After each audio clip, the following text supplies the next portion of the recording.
Dukung presiden dan wakil presiden kita. Dukung semua menteri di bangsa ini. Biar mereka bisa membawa Indonesia ke depan menjadi lebih hebat dari yang sebelumnya. Amin. Itu target kita. Tapi yang paling terakhir, jangan membanding-bandingkan pemimpin.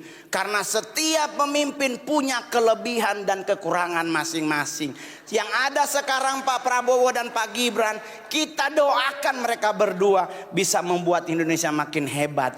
Amin. Terima kasih, saya Mongol. Selamat sore semuanya. Gong sifat coy. Wakil Presiden Republik Indonesia memasuki ruangan acara. Hadirin, kita berikan tepuk tangan. Kita buka dulu dengan pantun.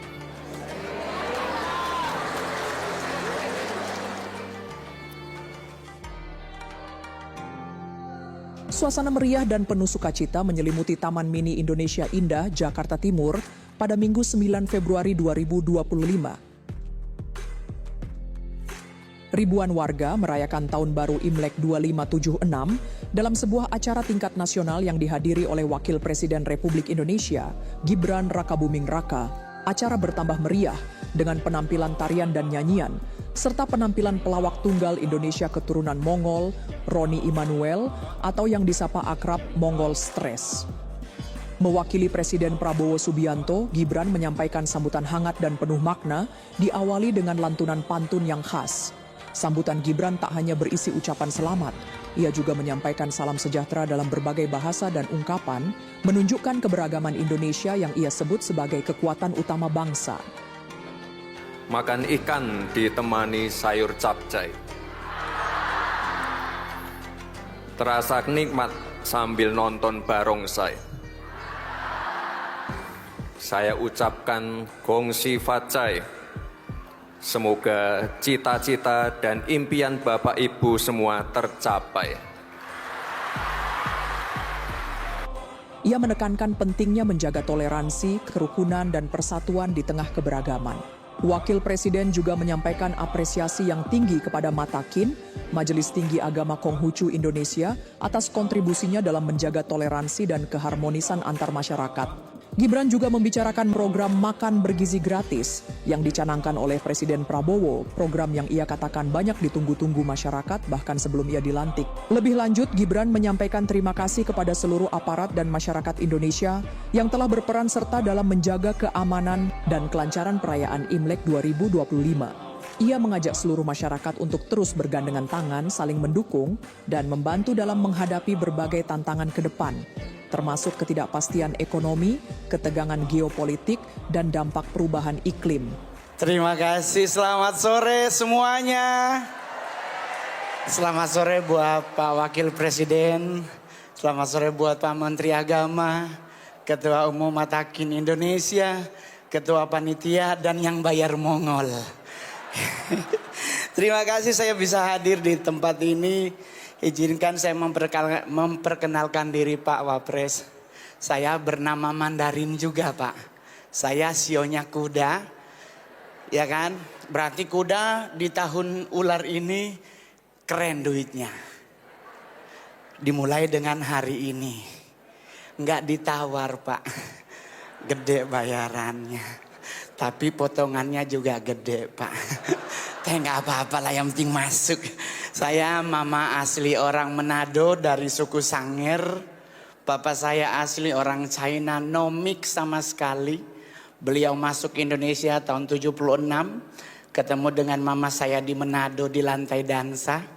Menikah di kelenteng Kuantitati, melahirkan Mongol. Asik.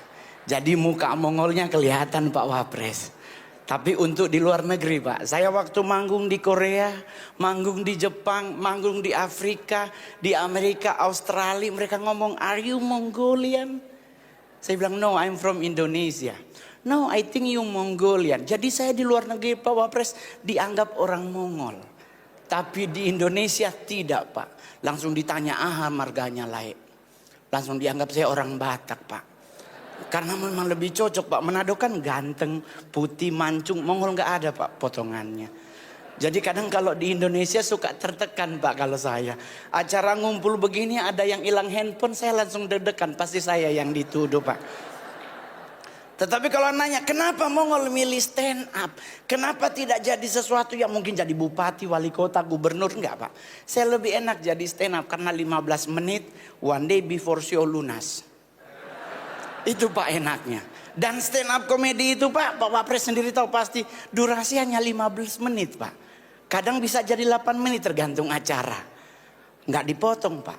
Kalau main film Pak, saya putra daerah dari Sulawesi Utara yang paling banyak main film. Ada orang Manado di sini, coba angkat tangan. Asik ada. Saya orang Sulut paling banyak main film. Saya sudah membintangi 41 layar lebar.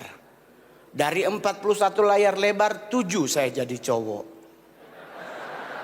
Sisanya jadi bencong Pak. Kayaknya memang cocok di situ Pak. Tapi nggak apa-apa karena itu hanya karakter film. Main sinetron, saya sudah membintangi 19 sinetron layar lebar. Sampai dari hasil sinetron saya bisa beli Ferrari.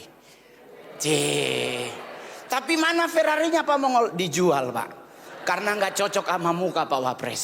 Saya ke Citos pakai Ferrari, lewat ibu-ibu tanya, orang bengkel ya Bang? Di orang bengkel. Padahal mobil saya Pak. Jadi kalau orang nanya, kenapa stand up? Enak stand up Pak. Lucu nggak lucu lunas. Kalau main sinetron, sinetron belum tayang nggak dibayar. Main film nggak ditayang belum bayar. Tapi stand up sampai hari ini 13 tahun saya berkarir. Jadi stand up komedi terbaik, terlaris, termahal di Indonesia. Asik. Ini sekedar info, saya lahir dikasih nama oleh mama, nama Roni. Tapi sebelum mama saya memberi nama, papa saya pulang Beijing nitipin liontin perak ditulis nama Mandarin. Saya punya 2 nama Mandarin, ditulis di kertas nama ini dipakai per tanggal begini. Jadi saya lahir dengan nama pertama Wang Tianchen. Artinya raja yang hidupnya tambah lurus. Meleset Pak ternyata. Agak bengkok dikit. Usia 26 saya ganti nama jadi Wang Sisiung. Artinya seorang raja besar gagah perkasa. Meleset Pak karena banyak kan jadi bencong. Ternyata kurang cocok namanya. Jadi akhirnya saya ganti nama jadi Roni Immanuel. Artinya Roni keras kepala, Immanuel Tuhan besertaku. Artinya seorang yang keras kepala tetapi disertai Tuhan. Asik. Tadi Pak Wapres ngomong tentang kita harus menjaga nilai toleransi. Saya setuju 100% Pak. Bahkan di mana-mana saya juga minta tolong kepada pemerintah. Ayo pemerintah, kembalikan lagi pelajaran pendidikan moral Pancasila. Karena biar bagaimanapun saat ini generasi kita kehilangan moral dalam hidup. Dulu saya kalau ada tamu oma cuman dengan batuk kita minggat dari ruang tamu. Sekarang kita batuk, anak nanya, sakit ya Pi? Dulu kita ke sekolah nggak bikin PR, dimarahin guru, nggak ikut upacara, suruh hormat bendera. Kita nggak pernah ngeluh. Sekarang murid dicubit, dilapor polisi. Akhirnya apa yang terjadi? Generasi muda kehilangan yang namanya etika, moral, dan hukum. Jadi kalau boleh kembalikan lagi. Karena Mongol punya contoh teladan. Ada anak kecil tetangga Mongol, ibunya saya suruh nyuciin baju Mongol. Mamanya teriak, Arul, yenya, lu beli sono morto. Ntar lu ambil seceng bakal jajan. Anaknya teriak, mendingnya aja yang pergi, ntar gua kasih goceng. Kehilangan didikan moralnya Pak. Tapi kalau mau dilihat-lihat, ya mungkin karena faktor pembelajaran. Karena sudah ada sudah hilang pendidikan tersebut. Apalagi negara kita makin kesini, egosentrisnya makin tinggi. Kita sekarang, udah nggak ada takut-takutnya Pak. Dulu kita maghrib semua ke kamar, semua pulang rumah. Sekarang ditantang setannya Pak. Banyak Indonesia. Lagian juga saya udah pernah ngomongkan di satu acara bahwa Indonesia juga nggak perlu menakutkan. Setan di Indonesia tidak ada yang menakutkan Pak. Kalau di Eropa Dia ada pisau, ada sensor, ada api kapak, ada panah. Di kita sini setannya semuanya nggak ada alatnya. Kecuali nenek gayung dan kakek cangkul. Itu doang Pak. Suster ngesot. Ya ampun Tuhan. Itu adalah setan yang butuh dibantu sejujurnya. Ayo majelis tinggi Konghucu mungkin boleh kumpulin kursi roda. Sumbang buat suster ngesot di rumah sakit. Kasihan loh dia ngesot sepanjang 7 kilo ya kan. Apalagi setan Yaman. Enggak ada Pak. Pocong apalagi. Enggak ada menakutkannya tuh pocong. Tapi bahkan dia lompat-lompat ngejar kita. Dia ngejar itu bukan mau nakutin, minta tolong dibukain. Dia 14 tahun dia begini-begini terus. Apa yang ditakuti pocong? Portal Pak. Pocong mau dibacain ayat apapun selama kapas di telinga belum dibuka, dia nggak denger Pak. Tapi kalau dia lihat portal pucat sepinggang, gua nggak bisa lompat. Jadi ngadepin hidup di bawah santai. Saya punya ama, saya masih ingat banget. Beliau cerita masuk Indonesia itu tanggal 11 Maret 1912 lewat petak 9 Pasar Pancoran. Akhirnya beliau dibawa ke Kendal Semarang. Papa saya nyusul dari Cungko ke Indonesia. Datang ke Ambon. Ketemu di Ambon beliau mau pingin usaha pala dan cengkeh. Karena pesaingnya banyak.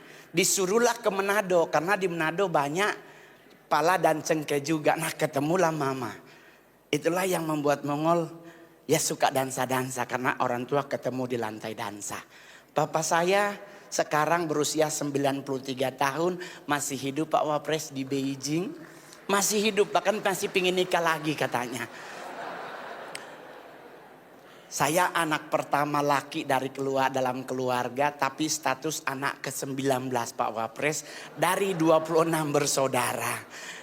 Tapi anak laki Pak pertama. Jadi andalan Pak. Pas lagi sekarang stand up komedi termahal. Udah enggak Pak. Termahalnya iya tapi duitnya udah habis Pak. Dipakai buat pilkada Pak. Orangnya ditangkap KPK.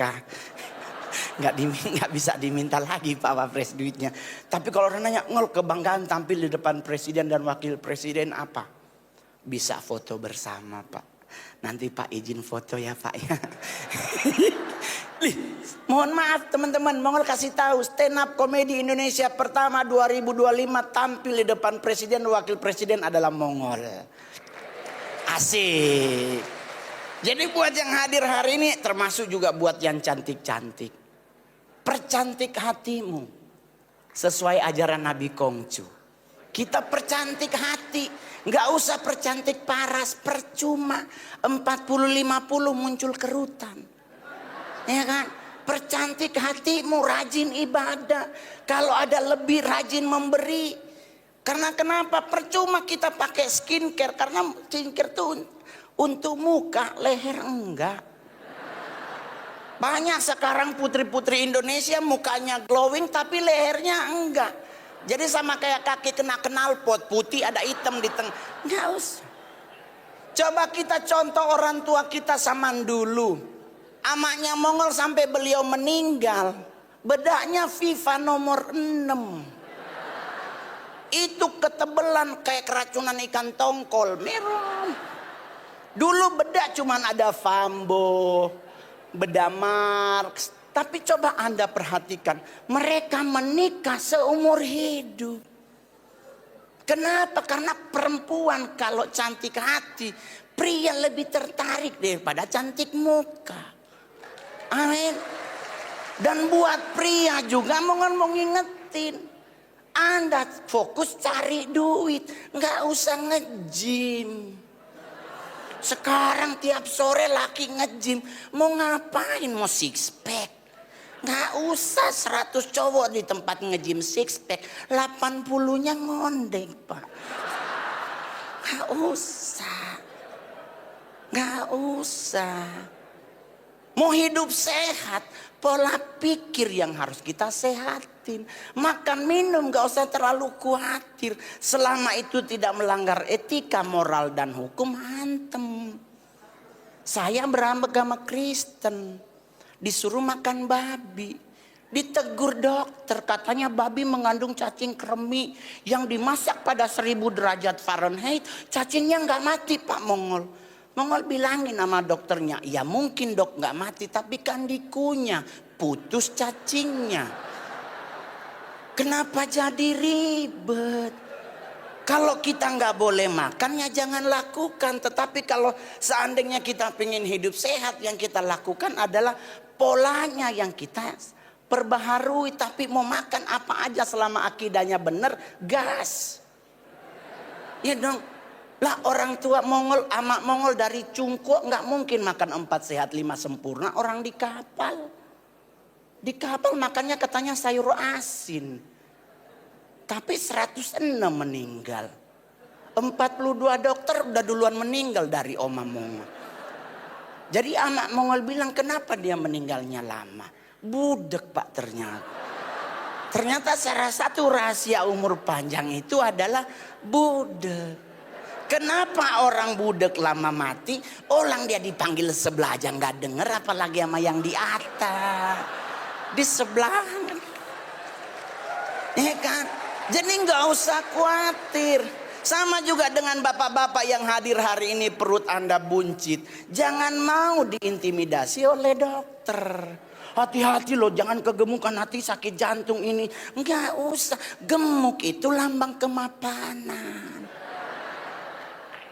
Di idaman cowok aja, cewek-cewek Jakarta, cowok-cowok gemuk Pak. Karena untuk gemuk itu pasti mapan. Apalagi standar pacaran Pak Wapres. Dulu kita pacaran di Monas, sekarang DKI Jakarta nggak mungkin ada cewek yang mau diajak ke Monas. Nggak mungkin sekarang cewek Jakarta tongkrongan malam minggu, Senayan City, Pondok Indah 3 dan Plaza Indonesia. Di 3 mall ini nggak ada matahari Pak, nggak ada. Masuk Senayan City pintu utama kiri Burberry, sebelah kanan Gucci, depan Bottega. Hilang ginjal 1 baru dapat dompet Pak. Plaza Indonesia pintu Starbucks, sebelahnya Richard Mille. Ya Pak, jam tangan 2 miliar beli tanah di Bogor jadi ketua RT kita Pak. Serius Pak. Jadi kalau mau nyari gimana Bang buat hidup sehat, ya santai aja. Polanya yang kita perbaharui. Jangan makan yang berlebihan. Masalah nasi, mau nasi putih, mau nasi merah. Yang penting paling enak nasi kuning. Ayo nasi putih, nasi merah enak masa? Nasi kuning. Udah ada ayam sepotong, orek, perkedel. Nggak ada orang meninggal gara-gara nasi. Buktinya di mana? Coba kita pelajari catatan sejarah. Jenderal Sudirman adalah satu jenderal paling muda di dunia. Tetapi menurut dokter usianya nggak lebih dari 3 bulan. Tetapi Tuhan berkehendak lain. Dokter yang ngomong meninggal dulu daripada beliau. Jadi kenapa? Karena nyantai, hidup ini tinggal kita bertanggung jawab. Nggak usah khawatir yang lain. Ibu-ibu cantik, jangan rubah alismu, syukuri. Sekarang banyak ibu-ibu dikit-dikit mau ngapain sulam alis. Mama Mongol tuh korban alis yang dirubah. Saking ngefans sama Teresa Teng, ditato alisnya. Cakepnya minta ampun. Berhubung sekarang usia 82 tahun. Turun alisnya. Tadinya ada di sini, sekarang di bawah. Beliau mau ke gereja jam 4 subuh, bangun mau ngapain, doa subuh enggak sama es batu. Oh Tuhan tolong, oh Tuhan tolong. Udah begitu waktu ditato alisnya hitam, keseringan cuci muka berubah jadi army. Alisnya jadi hijau. Ribut nyari pensil alis. Karena pensil alis nggak ada warna hijau, terpaksa pakai spidol snowman. Jadi ngadepin hidup nggak usah terlalu ribet. Banyak orang yang bilang bangsa kita akan ambruk di 2025, tapi saya percaya semua umat matakin se-Indonesia akan berdoa buat bangsa ini akan menjadi bangsa yang hebat. Amin. Semua umat beragama di Indonesia akan bahu-membahu mendoakan bangsa kita, karena bangsa kita dengan doa pasti akan bangkit. Dukung presiden dan wakil presiden kita. Dukung semua menteri di bangsa ini, biar mereka bisa membawa Indonesia ke depan menjadi lebih hebat dari yang sebelumnya. Amin. Itu target kita. Tapi yang paling terakhir, jangan membanding-bandingkan pemimpin. Karena setiap pemimpin punya kelebihan dan kekurangan masing-masing. Yang ada sekarang Pak Prabowo dan Pak Gibran, kita doakan mereka berdua bisa membuat Indonesia makin hebat.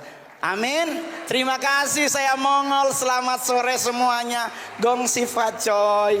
Salam damai sejahtera bagi kita semua, berjumpa kembali dengan saya di dalam kasih anugerahnya. Terima kasih bagi teman-teman yang senantiasa setia mendukung dan memberi support dalam perkembangan channel ini. Kiranya saudara dan saya sehat-sehat selalu. Amin.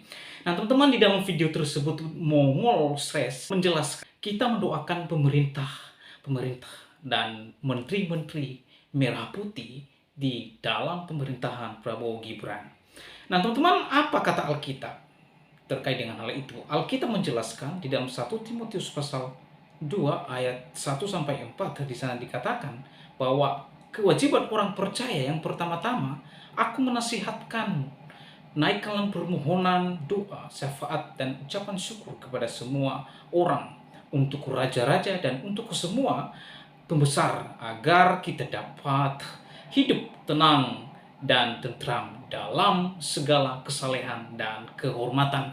Itulah yang baik dan yang berkenan kepada Allah Juru Selamat kita, yang menghendaki supaya semua orang diselamatkan dan memperoleh pengetahuan akan kebenaran. Itulah kata Alkitab terkait dengan kewajiban saudara dan saya sebagai umat yang percaya kepada Yesus Kristus. Kewajiban kita harus menaikkan permohonan doa, syafaat kepada pemerintah. Pertanyaan yang kedua, mengapa kita mendoakan pemerintah? Nah ini pertanyaan yang sungguh sangat penting untuk kita perhatikan bersama, bahwa di dalam Roma pasal 13 ayat 1-7 di sana berkata, tiap-tiap orang harus takluk kepada pemerintah yang di atasnya, sebab tidak ada pemerintah tidak berasal dari Allah, dan pemerintah yang ada ditetapkan oleh Allah. Yang pertama kita pelajari adalah bahwa pemerintah itu berasal dari Allah dan ditetapkan oleh Allah sendiri. Jadi sebab itu, barang siapa melawan pemerintah, yang melawan ketetapan Allah, dan siapa yang melakukannya akan mendatangkan hukuman atasnya. Jadi barang siapa yang melawan pemerintah, menggugat dan lain sebagainya, tidak setuju dengan pemerintah. Mengapa? Karena pemerintah berasal dari Allah dan ditetapkan oleh Allah. Jadi siapa yang melawannya, dalam hal ini pemerintah, maka ia sedang mendatangkan hukuman atas dirinya sendiri. Ya, sebab jika seorang berbuat baik, ia tidak usah takut kepada pemerintah, hanya jika ia berbuat jahat. Ya, maukah kamu hidup tanpa takut terhadap pemerintah? Berbuatlah apa yang baik, dan kamu akan beroleh pujian daripadanya. Ya, jadi jelas bahwa Alkitab mencatat pemerintah berasal dari Allah dan ditetapkan oleh Allah.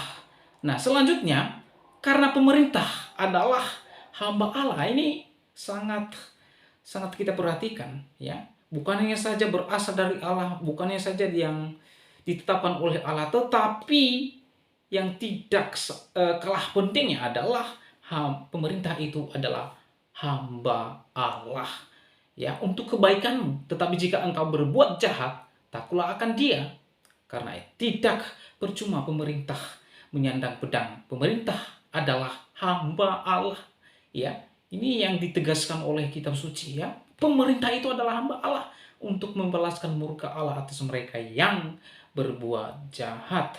Ya, sebab itu perlu kita menaklukkan diri, bukan saja oleh karena kemurahan Allah, tetapi juga oleh karena suara hati kita.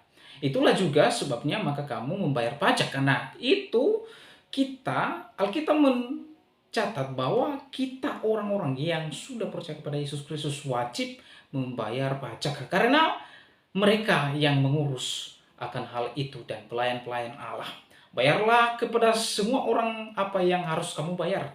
Baik pajak kepada orang yang berhak menerima pajak, cukai kepada orang yang berhak menerima cukai, rasa takut kepada orang yang berhak menerima rasa takut, dan hormat kepada orang yang berhak menerima hormat.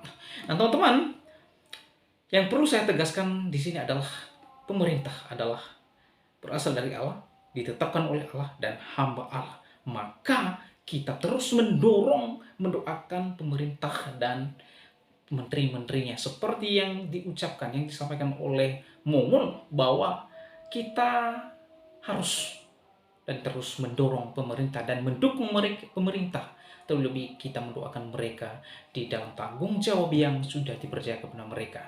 Dengan apa? Supaya mereka melakukan yang terbaik dan bertanggung jawab di hadapan Allah, dan terlebih di hadapan manusia, terlebih di hadapan rakyat. Kita doakan kiranya pemerintahan Presiden Prabowo Gibran dan seluruh elemen-elemen yang ada di dalamnya boleh bekerja sama dengan baik dan membuktikan supaya bangsa ini semakin maju, semakin luar biasa, dan semakin dikenal oleh dunia luar. Oleh sebab itu, saudara, bagaimana tanggapan dan pendapat saudara? Selama menyaksikan videonya, berkomentar di kolom komentar, dan komentar saudara kiranya komentar yang membangun, yang mengedukasi kita, dan yang bermanfaat. Demikian video saya kali ini. Sampai bertemu di video saya selanjutnya. Tuhan Yesus memberkati kita semua.